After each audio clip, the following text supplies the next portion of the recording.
नमस्कार, बहुत स्वागत है आपका। आप देख रहे हैं ग्रैंड धर्मासन मार्ग। तांत्रिक ग्रंथों में शनिवार को बहुत खास बताया गया है। कहा जाता है कि शनिवार के दिन अगर कुछ कार्य किए जाएं तो उसका प्रभाव अस्थायी होता है, लंबे समय तक उसका लाभ मिलता है। ज्योतिष में भूमि खरीदना, सोना खरीदना शनिवार के दिन करने से आपको लंबे समय तक ये चीज़ें लाभ देती है। और अगर शनिवार का दिन आप नया बिजनेस शुरू करते हैं तो लंबे समय तक चलता भी है। वैसे रातों रात आपकी लाइफ बदल सकती है अगर आप एक छोटा सा प्रयोग शनिवार के दिन करें तो शनिवार के दिन शनिदेव को मनाने के लिए बहुत सारे प्रयोग किए जाते हैं। अगर आपकी कुंडली में शनि की पीड़ाएं हो, आपकी 7.5 ढैया चल रही हो या कोई भी समस्या आ गई हो जिसका समाधान नहीं हो पा रहा है, तब ऐसे में शनिवार के दिन एक तेल का अचूक प्रयोग करना चाहिए। वैसे तो सूर्यास्त के समय किसी भी शनिदेव के मंदिर में जाकर या फिर आपके पीपल के पेड़ होगा आपके घर के आसपास, वहाँ पर जाकर एक छोटा सा प्रयोग करें। हर कोई चाहता है जीवन में खूब खुशियाँ हों, तकलीफ़ें ना हो, और चाहना भी जायज़ है। लेकिन माँ लक्ष्मी चंचला है, एक जगह ठहरती ही नहीं। अब ऐसे में माँ लक्ष्मी की कृपा बरसती रहे और आपके जीवन में खुशियाँ ज़्यादा हो, तकलीफ़ें कम हो। क्योंकि हम ऐसा नहीं कह सकते कि तकलीफ़ें हो ही ना, क्योंकि सुख दुख तो लगा ही रहता है, दोनों ही भाई हैं। इसलिए कम हो तकलीफ़ें और खुशियाँ ज़्यादा हो। क्या करें? बहुत सिंपल तरीके से हम आपको एक छोटा सा प्रयोग बताएंगे। आप अपने घर में जैसे रोज़ काम करते हैं वैसे ही कीजिए, बस थोड़ा सा उसमें बदलाव लाना है। घर में जब आप सुबह सुबह सोकर उठते हैं ना, तब एक छोटा सा काम करना है। लेकिन एक बात हमेशा ही याद रखिए, अपने घर को हमेशा साफ सुथरा और व्यवस्थित रखिए। हर एक सामान को करीने से सजा कर रखिए। अव्यवस्थित चीज़ें घर के वातावरण को दूषित करता है, निगेटिविटी को बढ़ा देता है, मानसिक परेशानियों में उलझा देता है। घर में जब आप साफ सफाई करते हैं, सुबह सुबह जब उठते हैं सोकर, जब आप घर का मुख्य दरवाज़ा मेन डोर खोलते हैं, तब 2-4 बूंद गंगा जल घर के चौखट में ज़रूर डाल दें। अगर गंगा जल ना हो तो प्लेन वाटर आप डाल सकते हैं, कोई दिक्कत नहीं है। और शनिवार रविवार के दिन एक नियम बना लें, घर के मुख्य दरवाजे के बाहर की सफाई में पहले झाड़ू ना लगवाकर पहले पानी डलवाएं, फिर झाड़ू लगवाएं।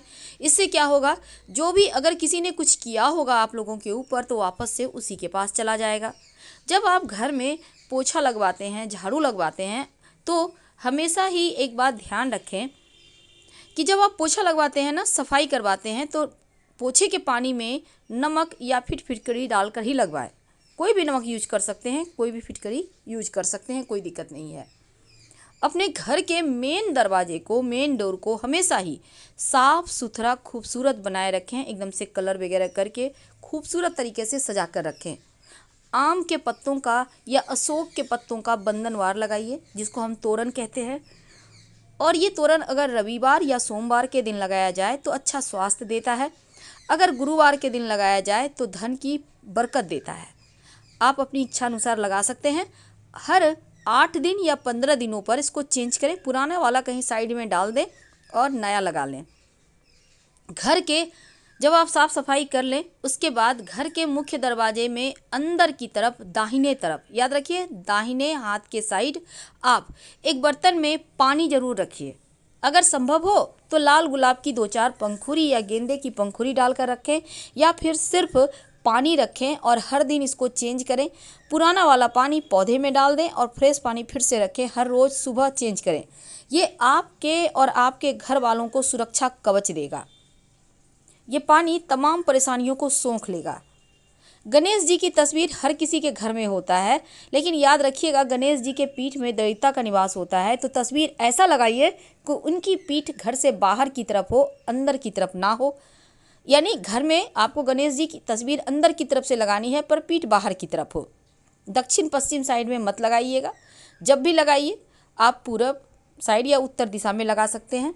गणेश जी के माथे पर 3 मोर पंख सजाइए, यह घर के वास्तु दोष को दूर करता है। याद रखिए 3 मोर पंख सजाना है। जब आप नियमित रूप से पूजा पाठ तो करते होंगे, स्नान करते हैं, तो भगवान सूर्य को 1 लोटा जल जरूर अर्पित करें, आप कुछ करें या ना करें।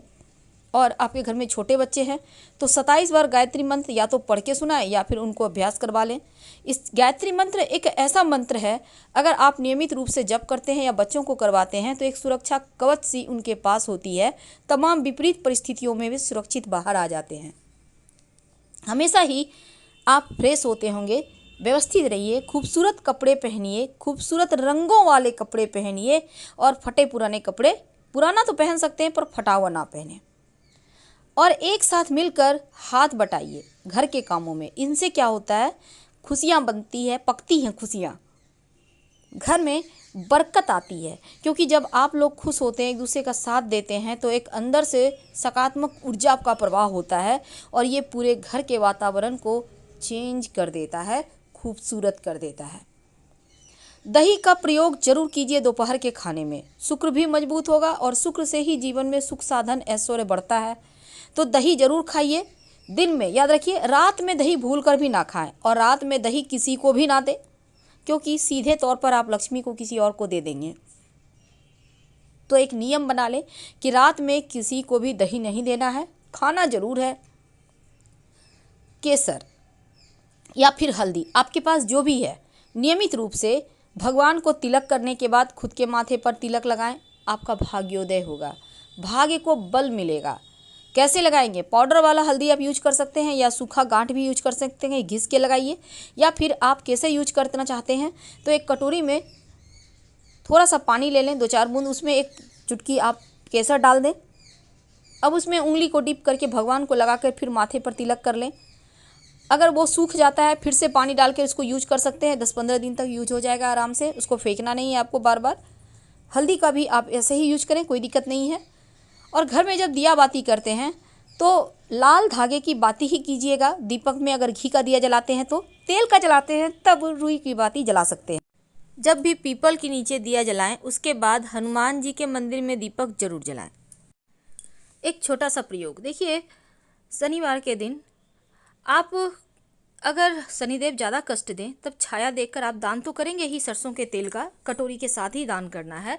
लेकिन रात में सोने के पहले एक स्टील की कटोरी में थोड़ा सा सरसों का तेल लेकर अपने ऊपर से 3 बार उल्टा यानी एंटी क्लॉकवाइज वाल कर आप अपने घर के मुख्य दरवाजे से बाहर फेंक दें और कटोरी लेकर अंदर आ जाएं। तो आपके ऊपर कैसी भी परेशानी हो उनसे राहत मिलती है। 3 शनिवार लगातार ये प्रयोग कीजिएगा। सरसों का तेल शनिवार के दिन नहीं खरीदना चाहिए, इस बात का भी ध्यान रखिएगा, नहीं तो शनिदेव नाराज हो जाते हैं। वैसे तो शनिवार के दिन बहुत सारी वस्तु नहीं खरीदने जाती, लेकिन सरसों का तेल और नमक ये 2 वस्तु भूलकर भी मत खरीदिएगा और आपके जीवन में खुशियां ही आएंगी। लेकिन क्या आपको पता है, शनिवार के दिन तेल, सरसों का तेल जरूर लगाना चाहिए। लेकिन कब? देखिए, एक ऐसा महीना है जो कार्तिक का महीना है जिसमें तेल लगाया ही नहीं जाता, सिर्फ नरक चतुर्दशी को लगाया जाता है। पर बाकी के पूरे साल में सिर्फ शनिवार के दिन अगर आप तेल लगाते हैं तो यकीन मानिए जीवन में खुशियां चली आती है और निगेटिव प्रभाव भी समाप्त होता है, भाग्योदय होता है। पर लगाएंगे कहाँ? देखिए, आप बहुत सारे लोग सर में तेल नहीं लगाते, आप लगाएं या ना लगाएं, पर शनिवार के दिन, सैटरडे के दिन जरूर लगाइए तेल सर में। अगर सर में नहीं भी लगाना चाहते हैं तो कम से कम नाभि में ही लगा लें, नारियल का ही तेल लगा लें, सरसों का तेल लगा लें, कोई भी तेल जरूर लगाएं। क्योंकि नाभि जो है उससे हमारा पूरा शरीर जुड़ा होता है और नाभि शरीर का मध्य हिस्सा भी है। तो यहाँ से आपका, जैसे कि बोला जाता है, स्नान करने के बाद अगर आप नाभि पे इत्र लगाते हैं, सुगंधित तेल लगाते हैं तो आपके जीवन में खुशियाँ चली आती है। उसी प्रकार शनिवार के शनिवार आप एक नियम बना लें, सरसों का तेल थोड़ा सा नाभि पर लगाएं, आपके होठ भी नहीं फटेंगे, पिंक रहेंगे होठ। तो क्या होता है, अच्छे होठ भी बताते हैं कि आपका भाग्य कितना आपका साथ देगा। बहुत सिंपल है, पर करिएगा जरूर। तो आपको सरसों का तेल शरीर में या तो नाभि में लगाएं या सर में लगाएं, दोनों जगह भी आप लगा सकते हैं, पर हर शनिवार लगाना शुरू कर दें। ज़्यादा नहीं, 1-आध महीने में ही आपको पता चल जाएगा कि धीरे धीरे अब आप खुश रहने लगे हैं, चीज़ें आपके पक्ष में आ रही है। हम फिलहाल आपसे विदा लेते हैं।